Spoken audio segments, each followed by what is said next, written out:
ओम अज्ञानतिमिरान्धस्य ज्ञानाञ्जनशलाकया चक्षुरुन्मिलितं येन तस्मै श्रीगुरवे नमः। श्रीचैतन्यमनोभीष्टं स्थापितं येन भूतले स्वयं रूपः कदा मह्यं ददाति स्वपदान्तिकं। नमो विष्णुपदाय कृष्णपृष्ठाय भूतले श्रीमते भक्तिवेदान्तस्वामीति नाम्ने। नमस्ते सारस्वती देवे गौरवाणी निर्विशेषा शून्यवादी पाश्चात्य देश तारणे। जय श्री कृष्ण चैतन्य प्रभु नित्यानंद श्री अद्वैत गदाधर श्रीवासदि गौरभक्तवृंद। हरे कृष्णा कृष्णा कृष्णा हरे हरे, हरे राम राम राम हरे हरे।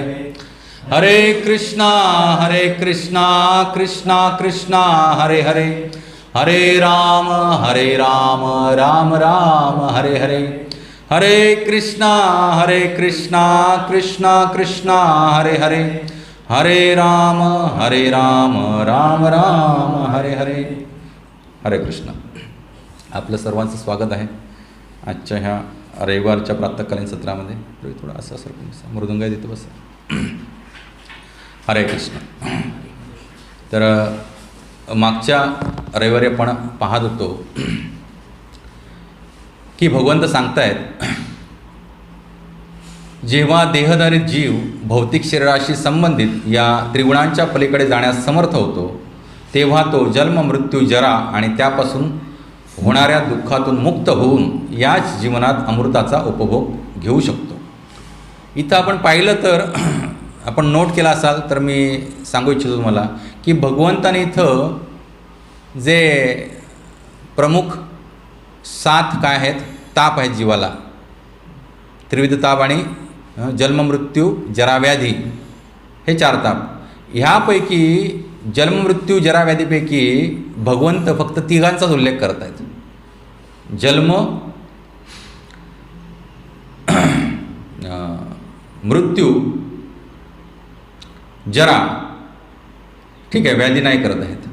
पण ह्याच्यातनं उत्पन्न होणारी दुःख जी आहेत ती मुक्त होऊन आपण ह्याच जीवनात अमृताचा म्हणजे मरणाच्या पलीकडे जी अवस्था आहे त्याचा काय करू शकतो, अनुभव करू शकतो किंवा उपभोग घेऊ शकतो।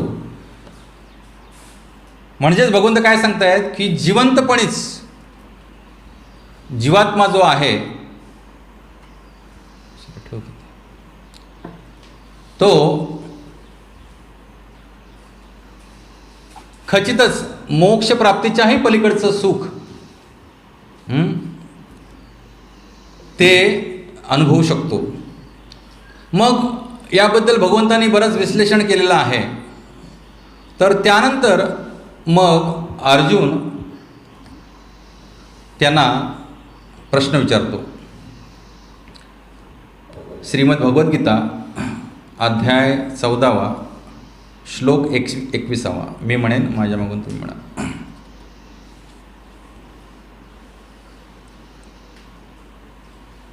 कैर्लिंगर त्रिगुणान एतान, कैर्लिंगर त्रिगुणान एतान अतित भवति प्रभो किमाचारः कथम चैत्रान त्रिगुणान अतिवर्तते। कैर्लिंगस्त्रिगुणान्नेतान अतितो भवति प्रभो किमाचार कथम चैत्रान त्रिगुणान अतिवर्तते। म्हणा, कैर्लिंगस्त्रिगुणान्नेतान अतितो भवति प्रभो किमाचारः कथम चैत्रान त्रिगुणान अतिवर्तते। अर्जुन उवाच, अर्जुन म्हणाला, कै कोणत्या, लिंगय लक्षणांनी, त्रीन 3 गुणान गुण, एतान या सर्व, अतितः अतीत होऊन, भवती आहे. प्रभो हे प्रभो किम काय आचारः आचरण कथम कसे च शुद्धा एतान या त्रीन तीन गुणान गुण अतिवर्तते पलीकडे जातो. अर्जुनाने विचारले, हे प्रभो, त्रिगुणांच्या अतीत असणारा मनुष्य कोणत्या लक्षणांनी ओळखला जातो, त्याचे आचरण कसे असते आणि तो प्राकृतिक गुणांच्या पलीकडे कसा जातो. तर मागच्या श्लोकामध्ये भगवंत काय सांगतायत, जो 3 गुणांच्या पलीकडे जाण्यास समर्थ होतो तो जन्म मृत्यू जरा व्याधी याच्यावरती मात करून ह्याच जीवनामध्ये काय उपभोगू शकतो, अमृतमयी जीवन, सदैव आनंदी आणि सुखी जीवन, दिव्यानंदामध्ये प्रत्येक क्षण तो उपभोगू शकतो. त्यासाठी मृत्यूची वाट पाहण्याची काही आवश्यकता नाही. तर या श्लोकामध्ये अर्जुन विचारत आहेत की असा जो मनुष्य आहे जो 3 गुणांच्या पलीकडे गेलेला आहे किंवा त्रिगुणातीत झालेला आहे, अतीत, तर त्याची लक्षणं कोणती बरी, किंवा त्याचं आचरण कसं असतं. एक दृष्टी पडताच त्याची लक्षणं काय असतात, त्याचं आचरण कसं असतं आणि तो प्राकृतिक गुणांच्या पलीकडे जाण्याची पद्धती काय आहे, कसा जातो. खूप महत्त्वाचे प्रश्न आहेत. तर अशा प्रकारचे प्रश्न आपण नियमित काय करत राहिले पाहिजे, पृष्ठा करत राहिली पाहिजे. तरच आपण भक्तीमध्ये काय करणार, प्रगती करणार. अन्यथा अधोगती व्हायला वेळ लागणार नाही. प्रश्न कोणाला येतात सांगा बघूया. आपण पहिलीची परीक्षा पास झालो, दुसरीत गेल्यानंतर दुसरीची परीक्षा असते. दुसरीत पास झालो की असं होतं का की दुसरीत नापास झाला आणि तिसरीची परीक्षा दिली. आयुष्यात जर प्रश्न विचारलेच नाहीत, आपण त्यांची उत्तरं शोधली नाहीत, तर आपण पुढच्या कक्षेत जाणार नाही. त्यामुळे साधकाचं कर्तव्य आहे या भक्तियोगामध्ये आचरण करत असताना की सदैव पृष्ठा करत राहणे. मला कधी भगवंत भेटणार, कधी मला भगवंतांच्या भक्तांचा संग मिळणार, कधी मी भगवंतांना तत्वता जाणू शकणार, कधी मी स्वतःला तत्वता जाणणार, कधी या प्रकृतीला भगवंतांची मी तत्वता जाणणार, कधी काळ या अमोघ शक्तीला भगवंतांची मी जाणणार आणि कसा मी ह्याच्या सगळ्याच्या पलीकडे जाणार. हे सगळे प्रश्न आपण करत राहिलो तरच आपण त्याची उत्तर शोधणार. न की आपण केवळ रोज जर रुटीन वर्क करत राहिलो, काही कालांतरानं रुटीन वर्क बनून जातं आणि रुटीन वर्क झालं की ते स्टॅग्नंट होतं आणि स्टॅग्नंट झालं की कुठचंही गोष्ट आहे ती त्याला घाण यायला लागते. स्टॅग्नंट म्हणजे स्थिर झाली गोष्ट, त्याच्यात वृद्धी व्हायची थांबली, वाढ व्हायची थांबली. जसं की खळखळ वाहणारं पाणी. आता चातुर्मास हा शेवटचा महिना आहे आणि पर्जन्याचा पण आपल्याकडे हा शेवटचा महिना आहे. तर आता बरेच जे निर्झर ओढे वाहत होते ते काय झालेत, त्यांचा करंट प्रवाह थांबलेला आहे आणि थांबल्यामुळे आता तिथलं पाणी जे काय आहे ते साठलं आहे. मग हळूहळू काय होणार, त्याच्यामध्ये शेवाळ पकडायला लागतं, मग ते पाणी हिरवं दिसायला लागतं, मग कालांतरानं अजून पाणी आटतं, मग त्याच्यावरती एक तवंग येतो आणि मग कालांतरानं पूर्ण ते आटून त्याच्यातले जलचर सगळे काय होतात, मरून जातात. तर इथं भक्तियोगामध्ये जर आपला प्रवाह खळखळ वाहणारा नसेल तर काय होणार आहे, आपण एक स्टॅटिक फेजमध्ये येणार आणि स्टॅटिक फेजमध्ये कधी पण ह्या भौतिक जगतात मी मागच्या प्रवचनात सांगितलं होतं काय होतं, नेहमी पतन होतं. जसं की तुम्हाला एखाद्या नदीचा प्रवाह क्रॉस करायचा असेल तर भरपूर ताकद लावून पोहावं लागतं. तसंच ह्या भक्ती गंगेमध्ये आपल्याला भरपूर ताकद, जी काही सगळी निजशक्ती आहे ती सगळी शक्ती आपल्याला काय लावली पाहिजे, पणाला लावली पाहिजे आणि वन पॉइंटेड डिटर्मिनेशनला लावली पाहिजे.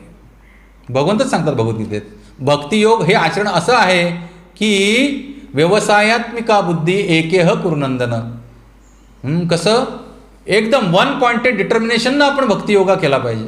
भगवंतांना शरण गेलं पाहिजे, भगवंतांच्या चरणी ज्या आहेत त्या सेवा आपण सदैव केल्या पाहिजेत, भक्तांचा संग घेतला पाहिजे, ग्रंथ वाचन केलं पाहिजे, श्रवण केलं पाहिजे, कीर्तन केलं पाहिजे, उत्सव केले पाहिजेत.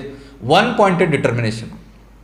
जसं की एखाद्या व्यक्तीला IAS UPSC क्लिअर करायची असेल किंवा IIT क्लिअर करायचं असेल किंवा नीट क्लिअर करायचं असेल, ह्या आजच्या सगळ्यात कठीण परीक्षा आहेत.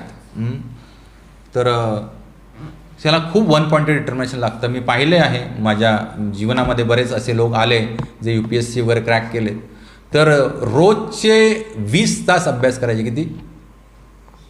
रोजचे 20 तास अभ्यास. आणि किती वर्ष? माझे तर एक अत्यंत जवळचे निकटतम झालेले आहेत UPSC क्लिअर, माझ्या मित्राचे भाऊ. तर त्यांनी जवळजवळ 6 ते 7 अटेम्प्ट दिले. किती? 7 अटेम्प्ट. विचार करा, म्हणजे जवळजवळ ग्रॅज्युएशननंतर 7 वर्ष तो माणूस रोजचे 20 तास अभ्यास करायचा. मी लिटरली पाहिलेलं आहे त्याला. वडील खूप श्रीमंत होते, तरी पण किती दिवस वडिलांचे पैसे घ्यायचे म्हणून बेडशीटमध्ये आपल्या पुस्तकांचं गाठोडं एवढं मोठं भला मोठं बांधायचा. बॅग पण नव्हती त्याच्याकडे. बेडशीटमध्ये बांधायचा गाठोडं पुस्तकांचं आणि पाठीवर घेऊन तो मुंबई, दिल्ली, जिथं काय तिला कोचिंगची सोय होईल, राहण्याची सोय होईल, तिथं जायचं. आणि अशा प्रकारे तो विद्यार्थी आज मुंबई एअरपोर्टचा इंचार्ज आहे. लक्षात? तर भौतिक जीवनातलं एखादं पद प्राप्त करण्यासाठी माणूस 21+7 डायरेक्ट दरवर्षी काय दिलं नाही अटेम्प्ट त्यांनी. त्यांना पासआउट व्हायला बरंच, म्हणजे 30च्या पलीकडे पण गेले ते.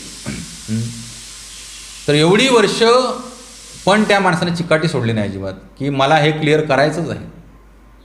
कधी प्रिलिम्स फेल व्हायचे, कधी प्रिलिम्स पास व्हायचे, मग कधी मेन्स फेल व्हायचे. मेन्स पास झाले तरी इंटरव्ह्यू व्हायवामध्ये उडायचे. तर असं होत होतं.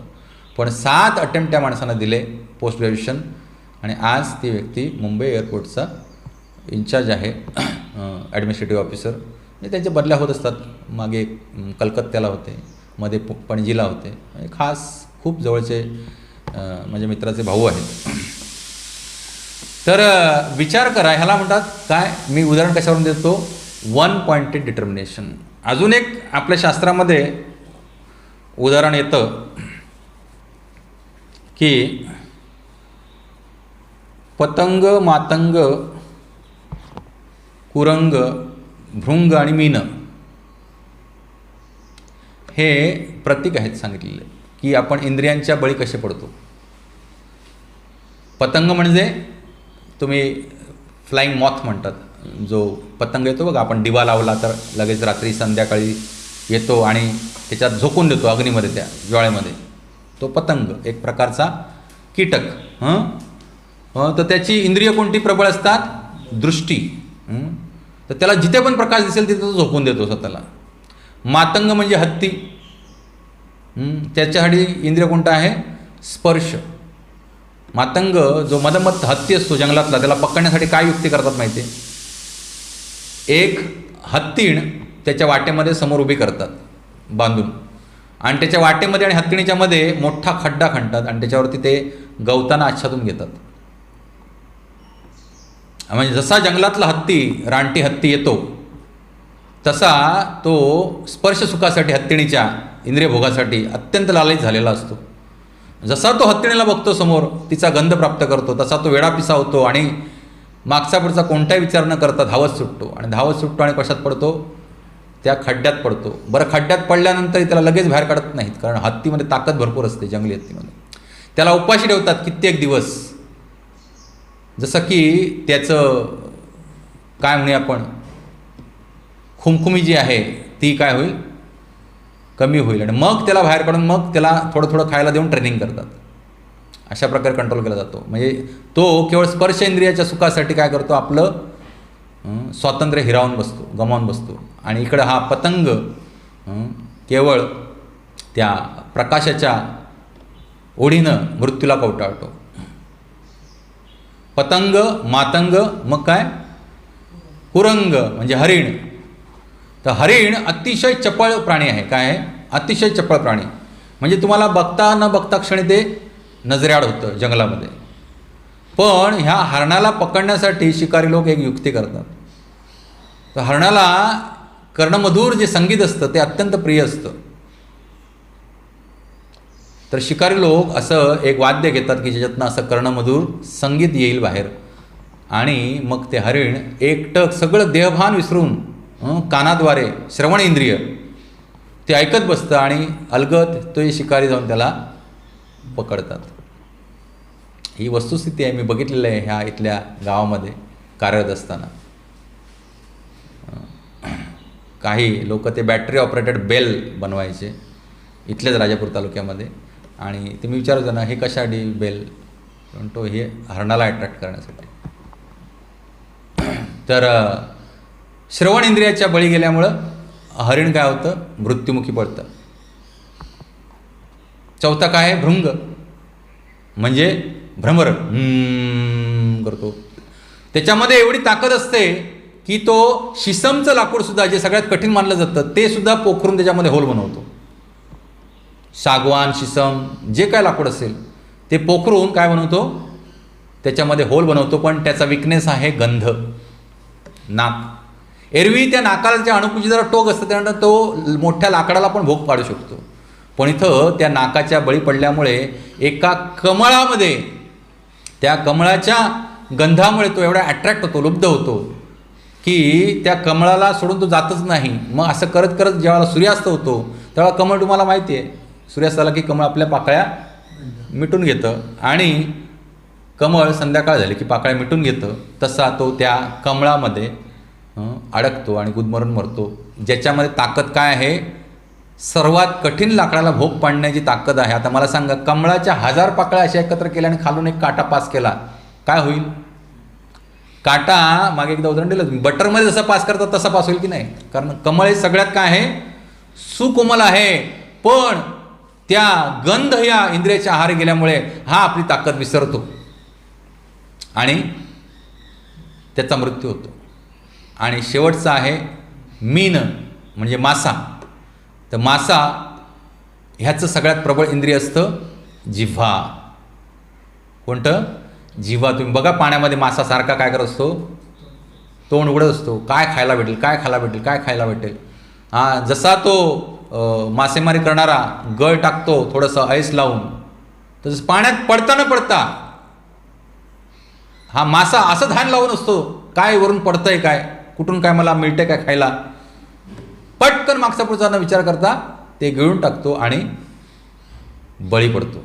तर अशा प्रकारे जर आपण इंद्रियांच्या अधीन राहिलो ह्या भौतिक जीवनामध्ये, तर प्रत्येक इंद्रियामध्ये एवढी ताकद आहे की आपल्याला ते काय करेल, नष्ट करेल आपलं हे भौतिक जीवन आणि आध्यात्मिक जीवनसुद्धा. बरोबर की नाही? आपलं भौतिक जीवन आणि आध्यात्मिक जीवनसुद्धा काय करेल, प्रत्येक इंद्रिय आहे नष्ट करेल. आता इथं आपण पाहिलं की ह्या 5 प्रकारच्या प्राण्यामध्ये एक एक इंद्रिय प्रबळ होतं, तरी सुद्धा ते त्यांच्या मृत्यूला आणि पारतंत्र्याला कारणीभूत ठरलं. तर मनुष्य देहामध्ये ही 5 इंद्रिय काय आहेत, भगवंताच्या कृपेनं प्रबळ आहेत. जर एक इंद्रिय आपल्याला रसातळा नेऊ शकतं तर विचार करा, 5 इंद्रिय एकत्र आली आणि ती प्रबळ आहेत तर काय दाणादाणं करून टाकतील आपल्या आयुष्यामध्ये. जर आपल्याला यांच्या आहारी जायचं नसेल तर केवळ आणि केवळ अधोक्षज भगवंतांना शरण आल्याशिवाय, गोविंद भगवंतांना शरण आल्याशिवाय पर्याय नाही, ऋषिकेश भगवंतांना शरण आल्याशिवाय पर्याय नाही. ही 3ही नावं भगवंतांचे इंद्रिय दर्शवणारी नावं आहेत, अधोक्षज, ऋषिकेश, गोविंद. तर इंद्रियांचे खरे कंट्रोलर गोस्वामी कोण आहेत? भगवान श्रीकृष्ण. आणि म्हणून इथं अर्जुन पृच्छा करतोय की हे भगवंता, कृपया मला तुम्ही सांगा की असा जो मनुष्य आहे ज्यानं आपल्या इंद्रियांवरती विजय मिळवला आहे, इंद्रियापासून उत्पन्न होणाऱ्या सुखदुःखांनी तो अजिबात विचलित होत नाही, प्रत्येक स्थितीमध्ये धीर आहे, अशा मनुष्याची लक्षणं काय बरं आहेत, त्याचं आचरण कसं असतं आणि अशी स्थिती प्राप्त करण्याची पद्धती कोणती? तर तात्पर्यामध्ये श्रील प्रभुपाद सांगतायत, या श्लोकामध्ये अर्जुनाने विचारलेले प्रश्न योग्यच आहेत. त्रिगुणांना पूर्वीच पार केले आहे त्या मनुष्याची लक्षणे अर्जुन जाणू इच्छितो. प्रथम तो अशा दिव्य पुरुषाची लक्षणे विचारित आहे. असा मनुष्य त्रिगुणांच्या प्रभावाच्याही पलीकडे गेला आहे. हरे कृष्णा. असा मनुष्य त्रिगुणांच्या प्रभावाच्याही पलीकडे गेला आहे हे कोणालाही कसे समजू शकेल? अर्जुनाचा दुसरा प्रश्न आहे, तो मनुष्य कसा राहतो आणि त्याचे कर्म कोणते असते? तो स्वेच्छाचारी असतो की नियमाचारी असतो? बघा प्रभुपाद काय सांगतायत, असा मनुष्य जर आपल्याला बनायचं असेल तर आपण काय राहिलं पाहिजे? नियमाचारी राहिलं पाहिजे. नियमांची पायमल्ली करून आपण ही अवस्था प्राप्त करू शकत नाही. जे काय रूल्स अँड रेग्युलेशन्स दिलेले आहेत आपल्याला आपल्या स्थानिक शिक्षागुरूंनी, आपल्या दीक्षागुरूंनी, श्रील प्रभुपादांनी आपल्याला संस्थेनं, ते आपल्याला सगळे फॉलो करणं बंधनकारक आहे. जसं की दीक्षा घेताना काहीतरी नियमावली मी तुम्हाला सगळ्यांना वाचून दाखवली. तुम्ही बरेच ह्याच्यातले जवळजवळ सगळेच दीक्षित आहात. काय नियमावली होती? पहिलं रिक्वायरमेंट होती की नियमित सत्संगाला येणे. होती की नाही? त्याच्यामध्ये आहे की नाही अट? नियमित सत्संगाला येणे. तो बंक केला तर पुढच्या काय गोष्टी मग ते हरिबोलच होऊन जातं. नियमित सत्संग जो आपला आहे स्थानिक, किंवा जी काही संधी उपलब्ध होईल आपल्याला आपल्या गुरुशिष्य परंपरेमध्ये, ते सत्संग, जसं की आम्ही परवा गोळपला गेलो, एवढं सुंदर भक्तिमेळा फुलला होता, 200-250च्या वरती लोकं होती, एवढं सुंदर कीर्तन झालं, कथा झालं, प्रसाद झाला, एवढा आनंद आला की असं फुल एनर्जी भरल्यासारखं वाटलं. सगळ्यांना गुरुवर टाकलं होतं मी. पण आपण काय करतो? ठीक आहे जाऊ दे. नाही, आपण प्रयत्नपूर्वक प्रयत्न केले पाहिजेत की एवढं 1.5-2 वर्ष आपली गेली विदाऊट सत्संग, आणि जर कुठे चांगला सत्संग भेटत असेल आपल्याला तर निश्चित आपण धावत पळत गेलं पाहिजे. कसं गेलं पाहिजे? प्रल्हाद महाराज सांगतात, पादोपसर्पणम, सर्पाच्या गतीनं गेलं पाहिजे. म्हणजे अजिबात आपली जमिनीला पाय पण लागतं का म्हणजे एवढ्या फास्ट गेलं पाहिजे आपण सत्संगाला. तर खूप आनंद आला त्या दिवशी. तिथे खूप सुंदर भक्तिमेळा फुलला होता. तर नियमाग्रही असलं पाहिजे.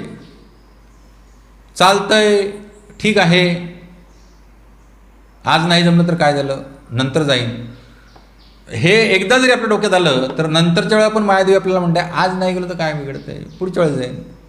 सो ह्याची आवर्तनं होत राहतात मग, आणि हे घातक ठरतं. त्यानंतर दिव्य स्वभावाची तो ज्या माध्यमाने प्राप्ती करतो त्या माध्यमांबद्दल अर्जुन विचारतो. हे फार महत्त्वपूर्ण आहे. मनुष्य ज्या प्रत्यक्ष साधनांद्वारे सदैव दिव्यत्वामध्ये स्थित राहू शकतो त्या साधनांविषयी तो जोपर्यंत जाणत नाही तोपर्यंत ती लक्षणे अभिव्यक्त होण्याची शक्यताच नाही. काय सांगतात प्रभुपाद? मनुष्य ज्या प्रत्यक्ष साधनांद्वारे सदैव दिव्यत्वामध्ये स्थित राहू शकतो जिवंतपणे, अशी जी साधनं आहेत त्या साधनांविषयी तो जोपर्यंत जाणत नाही तोपर्यंत ती लक्षणे अभिव्यक्त होण्याची शक्यताच नाही. तर पृष्ठा केली पाहिजे आपण. असे कोणती साधन पद्धती आहे की ज्यानं मी काय अनुभवू शकतो? हे अमृतमय जीवन, या जीवनामध्येच काय अनुभवू शकतो? अमृतावस्था अनुभवू शकतो, सदैव आनंदी राहण्याची कला अवगत करू शकतो. म्हणून अर्जुनाने विचारलेले हे सारे प्रश्न अत्यंत महत्त्वपूर्ण आहेत आणि भगवंत त्या प्रश्नांची उत्तरे देत आहेत. तर यापुढील 5 श्लोकामध्ये भगवंताने ह्या 3 प्रश्नांची उत्तरं दिलेली आहेत. तर मी श्लोक काही शब्दशः घेत नाही कारण त्याच्यामध्ये बराच वेळ जाईल. तर त्याच्यातला पहिला श्लोक घेतो मी. प्रकाशम च प्रवृत्तीं च मोहमेव च पांडव न द्वेष्टी संप्रवृत्तानि न निवृत्तानि कांक्षती. तर भगवंत ते सांगतायत, श्री भगवान म्हणाले, हे पांडुपुत्र जो प्रकाश, आता पुन्हा इथं ते मगाशी जी इंद्रिय सांगितली त्याचाच उल्लेख आलाय बघा. जो प्रकाश आसक्ती, हत्ती कशाला बळी पडला? आसक्तीला. भृंग कशाला बळी पडला? आसक्तीला. आणि मोह, पतंग कशाला बळी पडला? मोह झाला त्याला प्रकाशाचा. तर अशा हरिणसुद्धा त्याला मोह झाला, माशाला मोह झाला. तर प्रकाश, आसक्ती आणि मोह यांची उपस्थिती असताना त्यांचा द्वेष करत नाही किंवा ते नाहीसे झाले तरी त्यांची आकांक्षा करीत नाही. लक्षणं सांगतात भगवंत. काय सांगतायत? जो प्रकाश, आसक्तीसाठी प्रबळ कारणं आहेत समोर, प्रलोभन देणारी, लालचावणारी, जसं की स्त्रीसुख हे फार मोठं प्रलोभन असतं. आपण अनेक ऋषीमुनींच्या आयुष्यामध्ये पाहतो की विश्वामित्र मुनी 60,000 वर्ष तपश्चर्या केल्यानंतर केवळ, जसं मगाशी मी तुम्हाला सांगत होतो की एक भौतिक संगीत थोडंफार ऐकलं तरी आपलं मन विचलित होऊ शकतं, बरोबर की नाही? तसंच त्यांनी काय ऐकलं? पैंजण ऐकली पैंजणीचा नुपुरांचा आवाज अप्सरेच्या, डोळे बंद होते, ध्यान लावले होते. त्यांच्या अवतीभोवती पशुपक्षी किलबिलाट करत असायचे नित्य, घंटा वाजत असायच्या. पण जसं एका सुंदर स्त्रीच्या पायातल्या नुपुरांचा आवाज जसा विश्वामित्र मुनींच्या कानात पडला, तसं त्याने हा विचार केला नाही की ही मंदिरातली घंटा असेल. त्यांची इंद्रिय आपोआप उत्तेजित झाली की हे एका स्त्रीच्या पैंजणीच्या नुपुराचाच काय आहे, आवाज आहे. आणि तत्काळ त्याने डोळे उघडले. एक इंद्रियानं काय केलं, धाव घेतल्याबरोबर बाकीची सगळी इंद्रिय काय झाली, सक्रिय झाली आणि त्यांची तपश्चर्या भंग झाली. लक्षात. अजून दुसरं उदाहरण देतो तुम्हाला. कालिया डोहामध्ये गरुडाला याला काय बंदी होती का माहिती आहे? गरुडाला येण्यासाठी कालिया डोहामध्ये बंदी होती. का बंदी होती? कारण त्याला शौबारी मुनींनी श्राप दिला होता. कोणाला? गरुडाला. गरुड एक वैष्णव आहेत, महान वैष्णव आहेत. तर गरुडजी काय करायचे, नित्यनियमाने कालिया डोहामध्ये आपल्या ब्रेकफास्टसाठी यायचे. गरुडांचा आहार मांसाहार आहे, तर त्याच्यावर आपल्याला टीका टिप्पणी करण्याचा अधिकार नाही. एकदा हा किस्सा झाला होता चौपाटी टेम्पलमध्ये. एकदा परमपूज्य राधानाथ स्वामी महाराज प्रवचन देत होते आहार विषयी. तर एक नवसाधक कोणतरी आला होता. त्यानं प्रश्न विचारला की महाराज, गरुडजी मांसाहारी आहेत, त्याचं काय मग? तर महाराज अत्यंत क्रोधाविष्ट झाले. म्हणाले, तू आधी पहिला मागे जा. मागे राधागोपीनाथ तुम्ही गेलात तर समोर इकडे हनुमानजी आहेत, इकडे गरुडजी आहेत. तो म्हणाला, पहिला आधी मागे जा आणि ते गरुडजींची माफी माग, नंतर आपण पुढचं बोलूया. तर आपल्याला अधिकार नाही आहे. तर गरुडजी, हे शौबारी मुनींना पण हीच चूक केली त्यांनी. गरुडजी आपला ब्रेकफास्ट करण्यासाठी रोज तिथे यायचे आणि तिथले त्या कुंडातले कालिया डोहातले मासे ब्रेकफास्टसाठी मारून खायचे. तर शौबारी मुनींना वाटायला लागलं की हे जे डोहा आहे ह्याचा मी अधिपती आहे, कारण मी ह्या डोहामध्ये काय करतोय, तपश्चर्या करतोय आणि माझ्याकडे भरपूर पॉवर चाललेले आहेत तपश्चर्यानं. ह्या डोहाचा मी अधिपती आहे आणि ह्या डोहातील जीवांचं संरक्षण करण्याची जबाबदारी माझी आहे. पण आसक्ती कशावरती होती? भौतिक गोष्टींवरती आसक्ती होती. बरोबर की नाही? ह्या सगळ्या जगाचा नियंता कोण आहे? परमेश्वर आहे. ते हे विसरले आणि त्यांना वाटायला लागलं की मी ह्या डोहाचा स्वामी आहे आणि या डोहातील सगळ्या जीवांचं संरक्षण करण्याचं जबाबदारी कोणाची आहे? माझी आहे. आणि त्यामुळे त्यांनी गरुडाला श्राप दिला की पुन्हा जर तू येऊन इथं मासेमारी केलीस तर तुझं जे काय करायचं ते मी करेन. तर गरुडजींनी ते स्वीकारलं नम्रपणे, कारण वैष्णव जे काय असेल ते नम्र भावनेने स्वीकारतात. त्यांच्या हृदयात कधीच काय नसतो, आकस नसतो. भगवंतांची कृपा म्हणून ते प्रत्येक गोष्ट स्वीकारतात. जसं की चित्रकेतू महाराजांच्या आयुष्यामध्ये पण आपण पाहू शकतो. ज्यावेळा ते आपल्या वाहनावरून जात होते कैलास पर्वतावर, त्यावेळेला ते भगवान शंकरांप्रती पाहून काय केले? हसले. पण ते का हसले? भगवान शंकराने त्यांना कळलं. पण पार्वती मातेला तो अपराध वाटला आणि तिनं त्यांना श्राप दिला की तू तात्काळ का होशील, असुर योनीला, राक्षस योनीला प्राप्त होशील. पण इथं चित्रकेतू महाराजांनी ते सुद्धा मातेला प्रणाम करून कृपा म्हणून स्वीकारलं. तर आज तो विषय नाही, त्याच्या डेप्थमध्ये मी जात नाही. तर इंद्रियांच्या मोहाला बळी पडणं खूप घातक ठरू शकेल. तर शौबारी मुनींनी श्राप दिला गरुडाला, पण एका वैष्णवाला विनाकारण श्राप दिल्यामुळे त्याचं फळ त्यांना भोगावं लागलं. पुढे जाऊन एवढी तपश्चर्या घनघोर पाण्यामध्ये राहून करूनसुद्धा त्या पाण्यातीलच माशांचं प्रणय क्रीडा पाहून त्यांची इंद्रिय जागृत झाली आणि ताडकन ते उठले आणि तिथल्या मथुरा प्रांताच्या राजाकडे गेले आणि म्हणाले, मला आत्ताच्या आत्ता लग्न करायचं आहे, तुझ्या सगळ्या कन्या मला द्यायच्या. 50 कन्या होत्या राजाच्या, 50च्या 50 कन्यावर लग्न केलं आणि अनादी काळ पुढे तपश्चर्येविना त्यांचा भौतिक जीवनामध्ये व्यर्थ गेला. वैष्णवाच्या चरणी अपराध. तर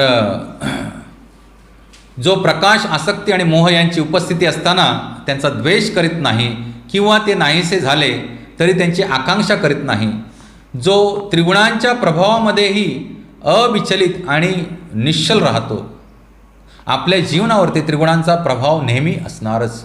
जसं की मागच्या वेळेला आपण बघितलं की वेगवेगळ्या वेळेला आपण वेगवेगळ्या गुणांच्या प्रभावाखाली असतो. प्रत्येक वेळा कुठच्या एका गुणाच्या प्रभावाखाली असतो का? नाही. कधी सत्वगुण प्रबळ असेल, कधी रजोगुण प्रबळ असेल, कधी तमोगुण प्रबळ असेल. तर ह्या त्रिगुणांच्या प्रभावामध्येही जो अविचलित आणि निश्चल राहतो आणि केवळ त्रिगुणच सक्रिय आहेत हे जाणून उदासीन आणि दिव्य राहतो. काय म्हणतात भगवंत? खूप महत्त्वाचं आहे. जो जाणतो की हे त्रिगुणच सक्रिय आहेत, ॲक्च्युअली ह्या ज्या काही मटेरियल ॲक्शन्स आहेत आणि रिॲक्शन्स आहेत हे त्रिगुणच करता आहेत, हे जो जाणतो. मग कोण म्हणेल प्रभूजी मग जर त्रिगुणच जर सगळं करत असतील तर आपण करता कसे आणि आपल्याला फळं का भोगावे लागतात? बरोबर की नाही? भगवंत काय सांगतायत 7व्या अध्यायाच्या 14व्या श्लोकामध्ये, दैवी हेषा गुणमयी मम माया दुर्तया मामेव ये प्रपद्यन्ते माया मेताम तरंती ते. 3 प्राकृतिक गुणांनी युक्त असलेली माझी दैवी मायाशक्ती अतिशय दुस्तर आहे, परंतु जे मला शरण आले आहेत ते मायेला सहजपणे तरून पलीकडे जातात. दैवी हेषा गुणमयी मम माया दुरत्तया, म्हणजे लांबून जाणं काय? दुरत्य म्हणजे अत्यंत कठीण आहे. पण मामेव ये प्रपद्यन्ते, जे केवळ आणि केवळ मला शरण येतात, माया मेताम तरंती ते माझ्या मायाशक्तीच्या प्रभावाच्या पलीकडे सहजपणे जातात. तर 7व्या अध्यायात भगवंत हे सांगतात. तर इथं आपण पाहूया की जर सगळं कार्य जर त्रिगुणांच्या प्रभावाखालीच होतं आहे तर मग जीवाचा काय रोल आहे? मग जीवाला का शिक्षा दिली जाते? बरोबर की नाही? तर कोणतंही कार्य जर आपल्याला करायचं असेल तर हे 3 गुण काय करत असतात? आपल्याला प्रॉम्प्टिंग करत असतात. नाटकामध्ये तुम्ही पाहता डायरेक्टर प्रॉम्प्टिंग करत असतो. तर हे 3 गुण आपल्याला काय करत असतात? प्रॉम्प्टिंग करत असतात. मग समजा तुम्हाला डायबिटीस आहे आणि तुम्ही एका मिठाईच्या दुकानात गेलात आणि तिथं सुंदर जिलेबी अशी काय करून मांडून ठेवलेली आहे. तर लगेच आपल्या हृदयातून आवाज यायला लागतो, डायबिटीस आहे ठीक आहे, पण मला जिलेबी खूप प्रिय आहे, चला जाऊया. तर एक सांगतं नको, खूप डायबिटीस आहे, अनकंट्रोल जिलेबी खाऊ नको. तर एक सांगतं की हा फरक पडत आहे, अजून रात्री एक जरा इन्सुलिनचा डोस जास्त घेऊया. बरोबर की नाही? तर इथं 3 गुण कार्य केले. तुला डायबिटीस आहे, तू जिलेबी खाऊ नको, सत्वगुण. क्या फरक पडता है, डायबिटीस असला तरी मी जिलेबी खाणार कारण मला डायबिटीस अत्यंत प्रिय आहे, तमोगुण. ठीक आहे मला डायबिटीस आहे पण आज रात्री मी इन्सुलिनचा डोस जास्त घेईन आणि जिलेबी खाईन, रजोगुण. आलं लक्षात? 3 गुण कार्य करतात हे मान्य, पण ते कार्य कोणत्या गुणाच्या आधिपत्याखाली करायचं ह्याचं स्वातंत्र्य कोणाला आहे? कोणाला आहे? जीवाला आहे. मग करता कोण झाला? 3 गुण तुम्हाला अशी व्यवस्था उत्पन्न करून देतील की एकच कार्य 3 प्रकारे करता येईल. पण ते कार्य कोणत्या गुणामध्ये करायचं ह्याचं स्वातंत्र्य पूर्णपणे कोणाकडे आहे? जीवाकडे आहे. हा फार डेलिकेट सिद्धांत आहे. हा जाणून घ्या. प्रत्येक कार्य करत असताना आपल्याला प्रकृती ह्या 3 गुणाच्या प्रभावाखाली 3 उत्तरं देणार आहेत. जसं की MCQs असतात परीक्षेमध्ये, मल्टिपल चॉईस क्वेश्चन्स. त्याच्यातलं योग्य पर्याय निवडलात तर तुम्ही पास व्हाल, अन्यथा निगेटिव्ह मार्किंग, फेल. योग्य पर्याय निवडलात 4 गुण, अयोग्य पर्याय निवडलात निगेटिव्ह मार्किंग, -2. तर प्रत्येक कार्य करत असताना आपल्याला ही गोष्ट ध्यानात ठेवणं गरजेचं आहे की भले जरी ह्या त्रिगुणांच्या प्रभावाखाली मला प्रकृतीनं हा देह दिला आणि प्रत्येक कार्य हे त्रिगुणांद्वारे नियंत्रित केलं जातं भगवंतांच्या अध्यक्षतेखाली, दैवी हेषा गुणमयी मम माया दुर्तया. तर प्रकृतीचे हे 3 गुण, तरी आपल्याला योग्य पर्याय निवडण्यासाठी काय कारणीभूत ठरेल? योग्य ज्ञान. काय कारणीभूत ठरेल? योग्य ज्ञान. जर हे योग्य ज्ञान नसेल आपल्याला योग्य अयोग्यतेचं, तर मग आपण कोणताही पर्याय निवडू आणि ते आपल्याला आपल्या भौतिक जीवनाला आणि आपल्या आध्यात्मिक जीवनाला विनाशकारी ठरेल. तर जो या त्रिगुणांच्या प्रभावामध्ये अविचलित राहतो, निश्चल राहतो आणि केवळ त्रिगुणच सक्रिय आहेत हे जाणून उदासीन आणि दिव्य राहतो. ठीक आहे, या त्रिगुणांच्या प्रभावाखाली आपल्या आयुष्यात अनेक दुःखमय प्रसंग येतील, अनेक सुखमय प्रसंग येतील, पण ह्या सगळ्या दुःखमय आणि सुखमय प्रसंगामध्ये जो उदासीन राहतो,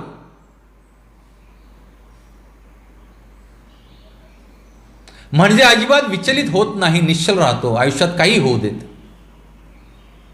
अशी व्यक्ती आपण जाणली पाहिजे की ती त्रिगुणाच्या पलीकडे गेलेली आहे. आयुष्यात काही होऊ दे उलटा पालत, one pointed determination, my job is to serve lord Krishna and his duties by heart and soul. हृदयापासून भगवान श्रीकृष्णांची सेवा करणं आणि भगवंतांच्या भक्तांची सेवा करणं आणि भगवंतांच्या ह्या प्रचार कार्यामध्ये हातभार लावणं हे एकमेव माझं ह्या जीवनाचं ध्येय आहे.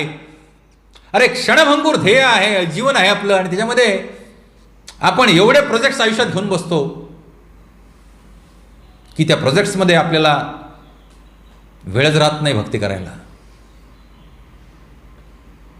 जसं की मी एकदा माझ्या वरिष्ठ गुरुबांधवांकडून ऐकलं होतं की, आणि आपल्या वैष्णवाचार संहितेमध्ये पण सांगितलेलं आहे की माणसानं, भक्तीमध्ये आलेल्या साधकानं पशुंप्रती कसं असावं सांगितलं होतं मी, उदासीन राहावं, बरोबर की नाही.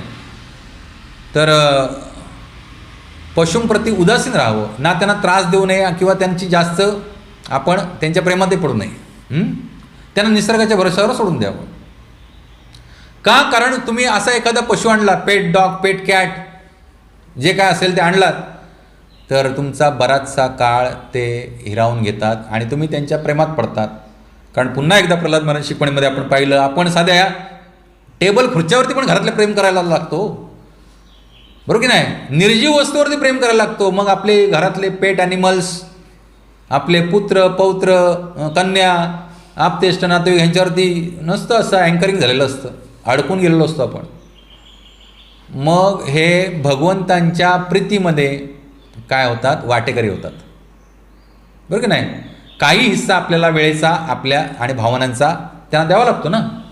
तुम्ही बसला जप करायला, मांजर येणार तुम्हाला असं म्याव म्याव करून घासणार, मग आपल्याला वाटणार अरे काय सुंदर माझं मांजर आहे, किती माया करतं स्वामीवरती, माझ्यावरती किती माया करतं, ये बस बस बस, बरोबर की नाही.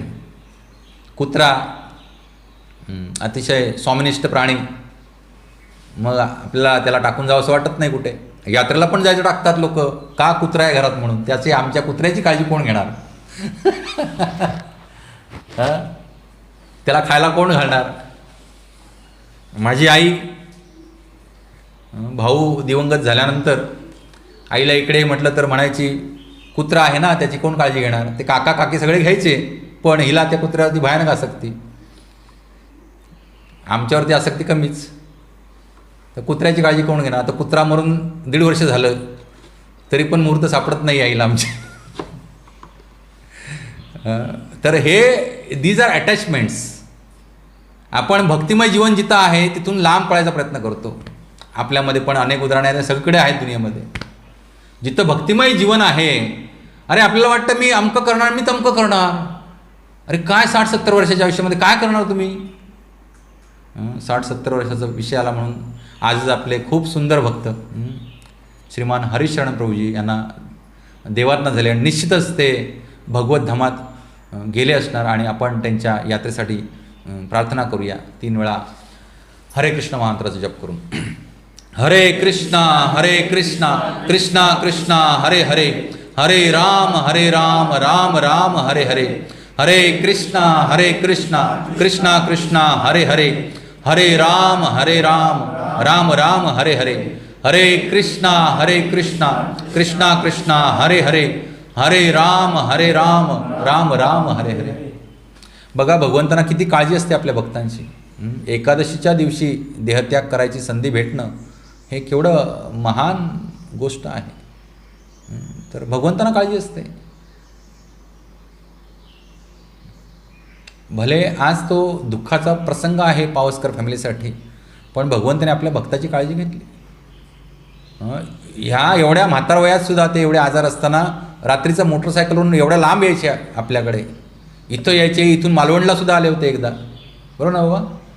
मग रात्री आम्ही तिकडून आल्यानंतर आय थिंक आपण किती वाजता आलो, 1:30-2 वाजता आलो ना. 2 वाजता ते मोटरसायकलवरनं परत गेले टिक्याला.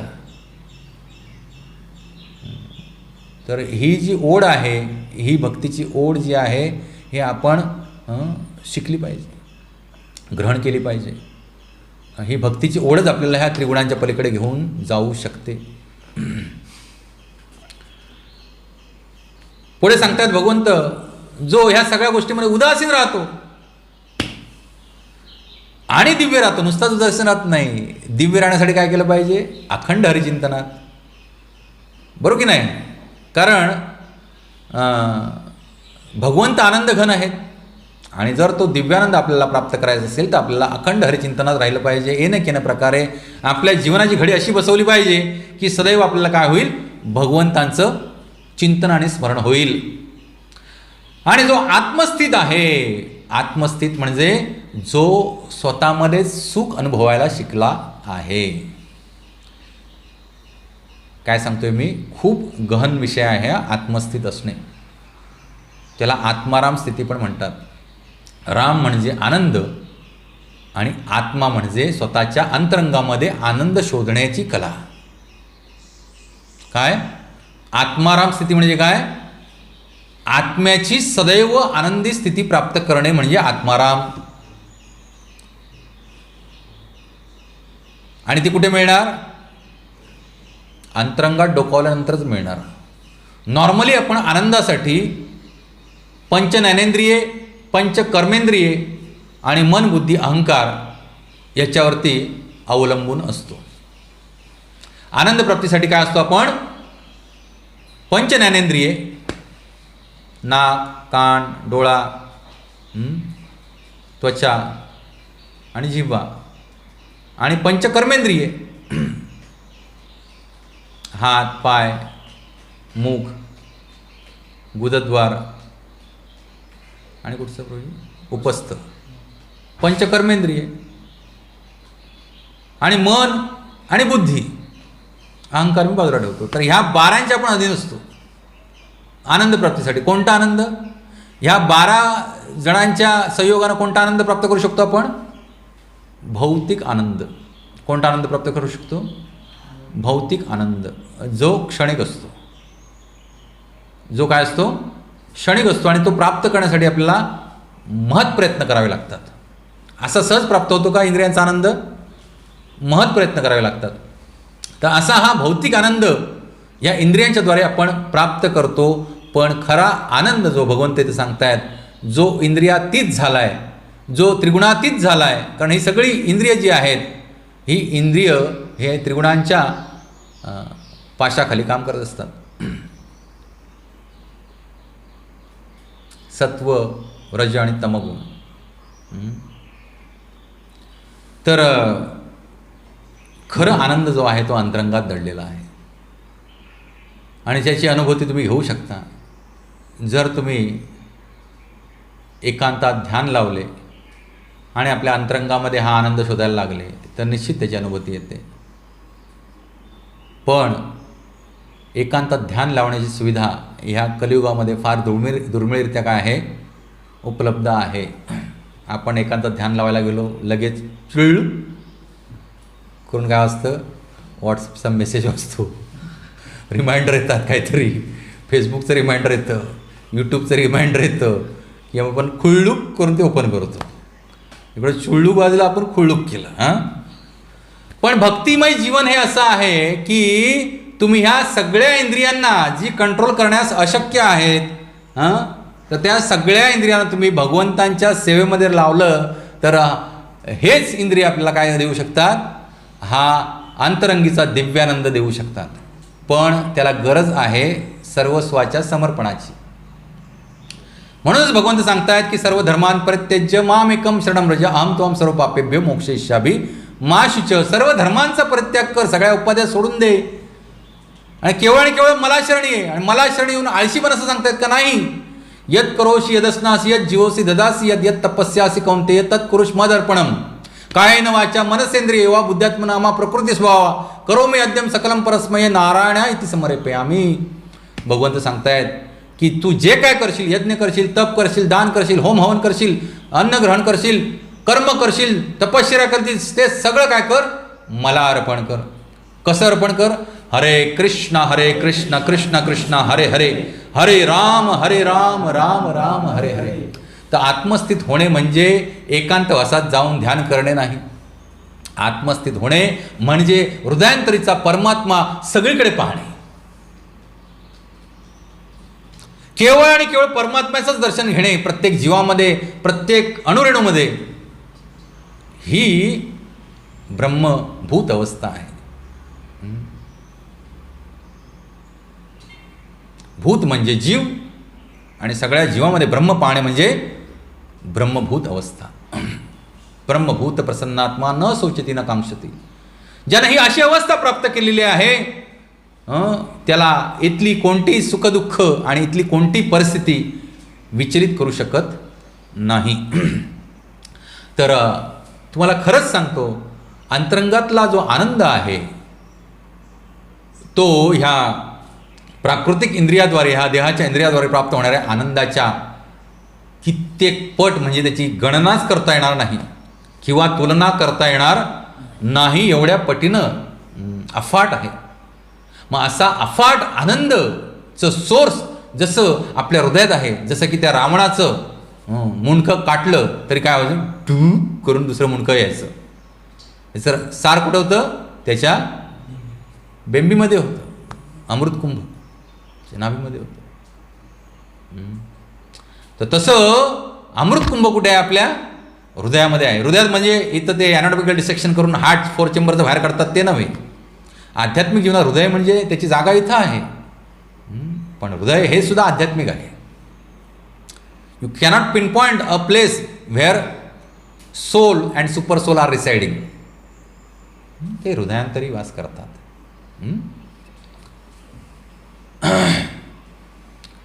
तर हा जो आनंद आहे, एवढा दिव्यानंद आहे, तुम्हाला सांगतो की ह्या दिव्यानंदाचं रसानुस्वादन जो करायला शिकतो तो ह्या भौतिक सुखदुःखाला सारखेच मानतो. भगवंत पुढे सांगतायत, जो आत्मस्थित आहे आणि सुखदुःखाला सारखेच मानतो तो माती दगड सोन्याकडे समदृष्टीनं पाहतो. तुकाराम महाराज हेच सांगतात शिवाजी महाराजांना, तुमचे एरवित्त धन मज मृत्तिके समान. तुम्ही जे काही रत्नजडीत हिरे माणकं कपडा लत्ता जवाहीर सगळं पाठवलं आहे, तर माझ्यासाठी कसं आहे ते मातीसारखं आहे. ही अनुभूती तुकाराम महाराजांना झाली होती. लक्षात. म्हणून तुकाराम महाराज महान संत होते आणि हे ज्ञानाच्या अनुशीलनानंच प्राप्त आहे आणि भगवंतांची आणि वैष्णवांची अहैतुकी कृपा. स्वतःच्या ताकदीनं सामर्थ्य नाही आपल्यामध्ये हे सगळं प्राप्त करायचं. हरे कृष्ण, हरी बोल हरी बोल हरी बोल. बस. हरे कृष्णा कृष्णा कृष्णा हरे हरे, हरे राम राम राम हरे हरे. जो माती दगड आणि सोन्याकडे काय पाहतो? समदृष्टीनं पाहतो. जो प्रिय आणि अप्रिय यांच्याबद्दल समभाव राखतो. जो आपला आहे आणि जे अप्रिय म्हणजे परका आहे, या दोन्ही बाबतीत समभाव राखतो. वेगळं कॅटेगरी नाही आहे त्याच्याकडे. दोघांशी व्यवहार करण्यामध्ये दोघांशी तो जो समान वागतो किंवा सगळ्या जीवांप्रती जो समदृष्टी ठेवून राहतो. जो धीर आहे आणि स्तुती व निंदा, मान व अपमान याकडे समभावाने पाहतो. जो धीर गंभीर आहे, जो स्तुती म्हणजे प्रशंसा, मान अपमान निंदा याकडे समभावाने पाहतो. जो मित्र आणि शत्रू यांच्याशी सारखीच वर्तणूक करतो. मित्र आणि शत्रू यांच्याकडे सारखीच वर्तणूक करतो. आणि ज्याने सर्व भौतिक कर्मांचा परित्याग केला आहे त्या मनुष्याला गुणातीत म्हटले जाते. सर्व भौतिक कर्मांचा असं म्हटलंय. काय सांगतायत? कर्मांचा त्याग केला असं म्हणत नाहीये. कोणती कर्म शब्द वापरलाय भगवंतानी? भौतिक कर्मांचा. भौतिक कर्म म्हणजे कोणती? मगाशी जे आपण पाहिलं, जी 12 इंद्रिय आपली आहेत त्यांच्या द्वारे सुख प्राप्त करण्याची जीवाची जी इच्छा आहे, अशा प्रकारच्या कर्मांचा जो परित्याग करतो, ही लक्षणं सांगितली आहेत, त्या मनुष्याला गुणातीत म्हटले आहे. खूप सुंदर आहे भगवंताने हे दिलेलं जी लक्षणं सांगतायत अशा गुणातीत मनुष्याची. पुढच्या श्लोकामध्ये भगवंत सांगतायत, मां च यो व्यभिचारेण भक्तियोगेन सेवते स गुणान् समतीत्येतान् ब्रह्म भूयाय कल्पते. तर पुढे सांगतात भगवंत, जो मनुष्य सर्व परिस्थितीत एकनिष्ठ होऊन पूर्णतया भक्तीमध्ये संलग्न होतो, तो तात्काळ त्रिगुणांच्या पलीकडे जातो आणि ब्रह्मस्तराप्रत उन्नत होतो. आता हा स्तर कसा प्राप्त करायचा? मागच्या 4 श्लोकामध्ये त्या अशा व्यक्तीचं, साधूचं लक्षणं काय आणि आचरण कसं असलं पाहिजे हे सांगितलं. आणि हा स्तर कसा प्राप्त करायचा हे भगवंत इथं सांगतायत. काय सांगतायत? जो मनुष्य सर्व परिस्थितीत एकनिष्ठ होऊन, पुन्हा एकेह पूर्णनंदन, एकनिष्ठ अनन्य भक्तिभावानं, अनन्य, इतर कोणी नाही, माम एकम शरणं व्रज, केवळ आणि केवळ जो भगवान श्रीकृष्णानं शरण गेला अनन्य भावानं, असा एकनिष्ठ होऊन पूर्णतया भक्तीमध्ये संलग्न होतो, तो तात्काळ त्रिगुणांच्या पलीकडे जातो आणि ब्रह्मस्तरापर्यंत उन्नत होतो. आता तुम्ही म्हणाल भगवंत इथं सांगतायत भक्तीमध्ये संलग्न होतो तो तात्काळ, मग भक्तीबद्दल कुठे सांगितले त्यांनी? तर भक्तियोगाबद्दल भगवंतांनी 7व्या, 8व्या, 9व्या अध्यायात विस्तृतपणे काय केलेलं आहे? सांगितलेलं आहे. तर बेसिकली भगवद्गीतेचे मधले जे 6 अध्याय आहेत, 7वा, 8वा, 9वा, 10वा, 11वा आणि 12वा, हे पूर्णपणे भक्तियोगानं भरलेले आहेत. तर हा अध्याय आपण कोणता अभ्यासतोय? 14वा. म्हणून भगवंत पुन्हा डिटेलमध्ये इथं सांगत नाही आहेत. काय सांगतात? जो एकनिष्ठ होऊन भक्तियोगाचं आचरण करेल, म्हणजेच काय? ABCD जो फॉलो करेल, असोसिएशन ऑफ डिवोटीज, भक्तांचा संघ. बी फॉर रिडिंग स्क्रिप्चर्स, जे आपल्याला ग्रंथ दिलेले आहेत प्रभुपादांनी, श्रीमद भगवद्गीता, भागवतम, चैतन्य चरितामृत, ह्या ग्रंथांचं नित्य श्रवण, कीर्तन, पठण. तुकाराम महाराज पण सांगतायत की या कलियुगामध्ये गीता, भागवत करीती पठण, 2च ग्रंथांचं तुकाराम महाराज काय केलेत? रेकमेंडेशन केलेलं आहेत, रेकमेंड केलेत. कोणते? भगवद्गीता आणि श्रीमद भागवतम. तर नित्य, तर हा असा व्यक्ती तात्काळ त्रिगुणांच्या पलीकडे जातो आणि ब्रह्मस्तराप्रत उन्नत होतो. तर अर्जुनाला प्रश्न येतो की ब्रह्मस्तराप्रत उन्नत होतो, तर मग तुमची प्राप्ती कशी करणार? तर मग भगवंत पुढच्या श्लोकामध्ये सांगतायत की ब्रह्मणो हि प्रतिष्ठाहम अमृतस्य व्ययस्य च शाश्वतस्य च धर्मस्य सुखस्य कांतिकस्य च. आणि परमसुखाची स्वाभाविक स्थिती असणाऱ्या अमृत, अव्यय आणि शाश्वत निर्विशेष ब्रह्मज्योतीचा आधार मी आहे, असं भगवंत सांगतात या श्लोकामध्ये. तू गोंधळून जाऊ नकोस. ब्रह्मस्तरापर्यंत उन्नत होतो म्हणजे काय? की तो एक प्रकारे मलाच प्राप्त करतो, कारण ब्रह्म ज्योतीचा आधार कोण आहे? मी आहे. म्हणजे आपण 3 गुणांच्या पलीकडे आल्यानंतर भगवत धामात, गोलोकधाममध्ये जातो असं म्हणतात का भगवंत? नाही. ते काय म्हणतायत? ब्रह्मस्तरापर्यंत उन्नत होतो. पण एक जो विशुद्ध भक्त आहे भगवंतांचा, त्याचा गोल काय असला पाहिजे? सदैव ब्रह्मेती परमात्मेती भगवानेती. ब्रह्मज्योतीचा साक्षात्कार ही आध्यात्मिक जीवनातली सुरुवातीची पायरी आहे. दुसरी पायरी काय आहे? भगवंतांचं परमात्मा रूपामध्ये साक्षात्कार. आणि सर्वोच्च पायरी काय आहे? भगवंतांचा साकार रूपामध्ये, द्विभुज रूपामध्ये, श्याम सुंदर त्रिभंग ललित रूपामध्ये साक्षात्कार. तर असे स्तर आहेत भक्तीचे. तर काल माझ्या हृदयामध्ये एक सारखा मुद्दा घोळत होता, तो एक 5 मिनटं डिस्कस करूया आणि आज आपण थांबूया.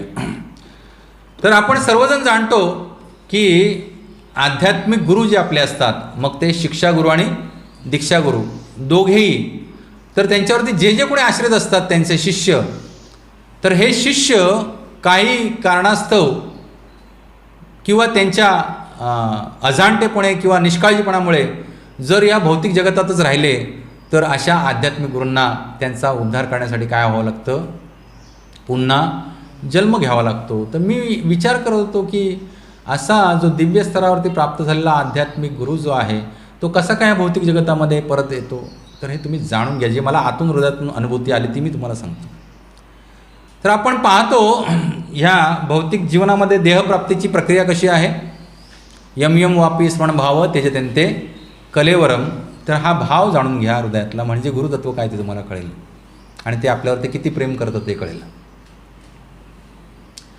तर जो प्रामाणिक आणि निष्कपट जो गुरु असतो तर त्याचं आपल्या शिष्यांवरती त्याचं कंपॅरिझनच करू शकता येत नाही अशा प्रकारचं प्रेम असतं.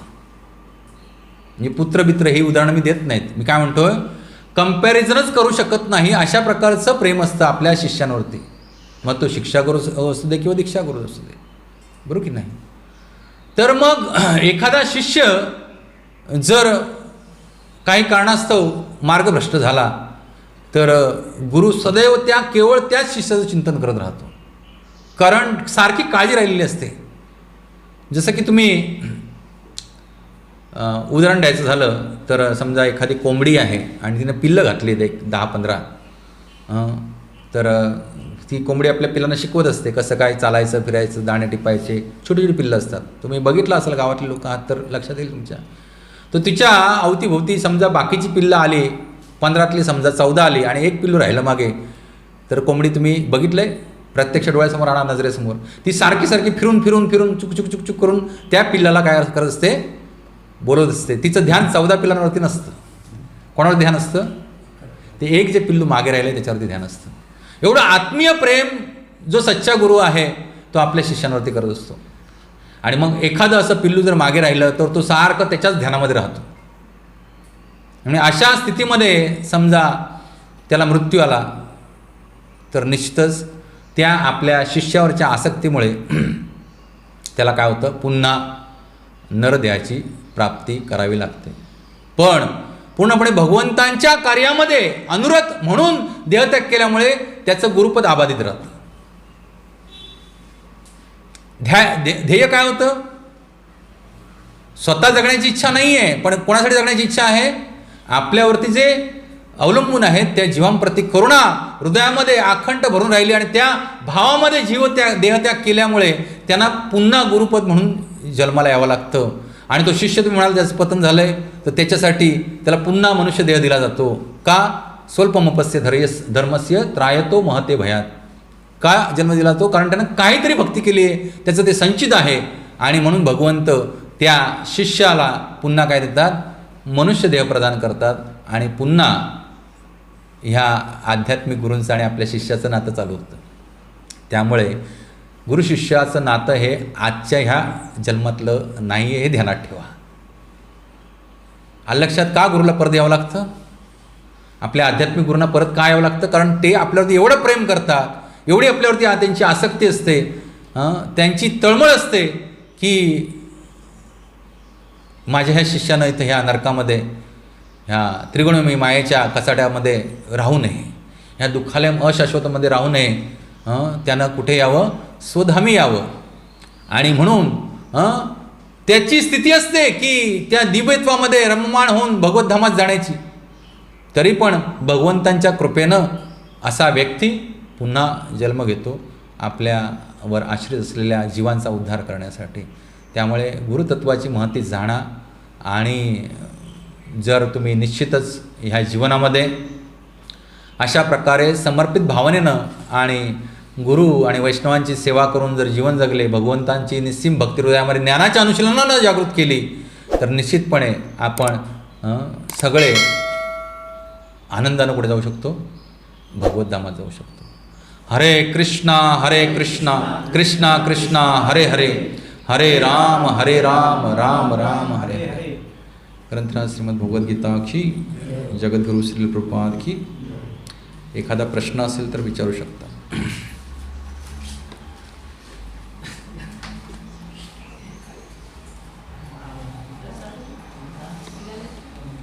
ठीक आहे. हरे कृष्ण. आपण थांबूया.